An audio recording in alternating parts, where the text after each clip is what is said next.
Okay guys, so pagtitripan naman natin tong tour case ni mixer natin sa Joson Hawk 16. Ayan, so ito yung mixer ko guys, ginagamit ko pang bud setup. Ayan, so ang gagawin lang natin dito is lalagyan natin ng logo yung ating tour case. So available to online guys so hindi ako nagbebenta nito. Ayan, so lagay lang natin para at least medyo decente din tingnan yung ating tour case kahit na DIY lang siya. Okay, so takpan lang natin muna. Ayan. So, balak ko sana dito siya lagyan guys. Ayan, dito siya ilagay. Ayan. Para pagka binitbit natin, ayan.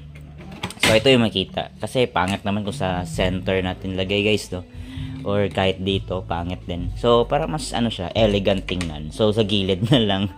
Okay, so, madali ang video lang to guys. At least, update lang konti para may pang video lang. Okay, let's go.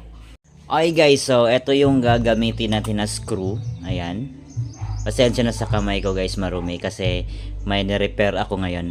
Anyway, ito screws yung gagamitin natin. Flat yung ilalim para pagka nilagay natin siya, ayan. Ayan, so malinis siyang tingnan. O, diba? Alright, so start na tayo. Let's go! Okay guys, so I hope makita pa rin ako, no? Alright. Well, anyway, okay, start tayo guys, no? Nga pala guys, yung logo na to guys is nabili ko lang online. So hindi ako nagbebenta nito guys, no. Baka may magtanong, Lord, saan mo nakakuha yan? So hindi ako nagbebenta or hindi ako sponsor ni Joson guys. Baka sabihin niyo na sponsor tayo ni Joson. So hindi guys. Pinili ko lang yung brand ni Joson na mixer.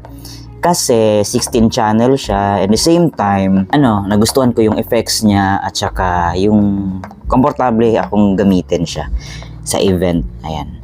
So, si Joson Hawk 16, well recommended siya guys para sa akin. Ewan ko lang sa iba. Ayan. Sana mapansin tayo ni Joson kahit papano. Charot lang. Alright, so, eto nalagyan lang natin ng logo guys, no, para kahit paano man lang magmukha siyang legit kahit na DIY lang siya guys. Ayan, so sa lahat ng mga DIYers dyan, ayan, so saludo ko sa inyo guys. Hindi ko na siguro i-pass forward para kahit paano humaba konti yung videos natin. Ayan, so usap-usap na lang tayo.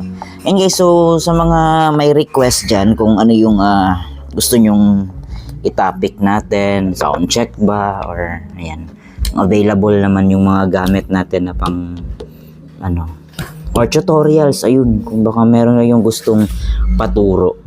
Ayan, so siguro mamaya ding hapon magre-release ako ng video patungkol sa yung bagong issue natin guys. Hindi totoo yan. Yung feedback elimination gamit lang yung natin, equalizer. Kasi meron tayong dun guys isang viewer, I don't know kung follower siya. Pero lang, siguro siya, professional na siya na sound technician. Ayun, pinuna tayo na maling-mali daw yung diskarte natin patungkol sa pag-eliminate ng feedback gamit yung equalizer. Sabi ko naman, oo, hindi siya standard yung ginagawa ko. Pero yung pamaraan is pwedeng-pwede naman. Kasi yung videos ko naman guys, no, is intended talaga sa mga beginner. Especially sa mga limited lang yung gamit guys, no. Yung iba kasi meron ang gamit lang nila mixer, tapos amplifier, speaker, yun lang, wala nang iba. Tapos hirap na hirap sila magtanggal ng feedback. Tsaka nung nagka-equalizer sila, yun, and wala nang ibang processor. Kasi yung iba talaga ginagamit is FBX, medyo mahal kasi yun guys. So yung mga videos ko talaga is as much as possible in a simplest way, in the same time pang beginner talaga. Kung ano man lang yung available na gamit mo, so hinahanapan natin ang paraan. Pero hindi siya yung standard talaga guys na ginagamit sa mga professionals, no. Ayan, so mag-release tayo ng video yun guys patungkol dun. Well, anyway, ito tapos na nga, pakita ko sa inyo guys.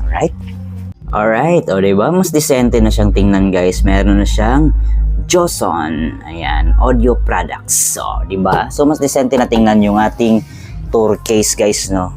Ayan, pag binitbit natin yan, ayan. So, makikita at mababasa yung Joson. So, alam nila na Joson mixer yung nakalagay dito.